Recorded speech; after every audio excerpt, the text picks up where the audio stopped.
Hello mga besh, mga bay, sumanlaag na sa guys. This is another castle na pod no nga atong adtuan.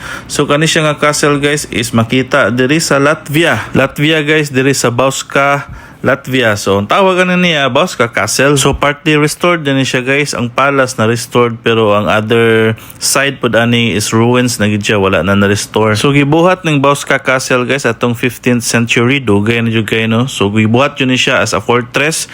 Stronghold ni siya, butanganan sa ilahang mga military ug mga ilahang mga weapons. So gibuhat yun ni siya nga castle guys no para strengthen ang ilahang power sa ilahang border between Lithuania and Riga. So during atong Polish o Lithuanian nga war, so gipangahuyan na gyud ni no sa mga kung lamang gani mga treasure diri wa na gikuha. So atong 1647 gisugdan na dayon nila ang restoration ani kay guba man jud kay ni sa gira. Unya pagka 1700s na pod guys, nagira na sa during Great Northern War sa mga nag-retreat nga mga Russians, so na unrestored na pod siya noon. And then 150 years later, mga 1800s na nakapalit si Prince Paul. So siya ang ni pa-restore anyo, gitarong na gyud niya giayo.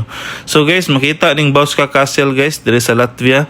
Kung makasuroy mo, laag mo guys. Tara na, laag na diya.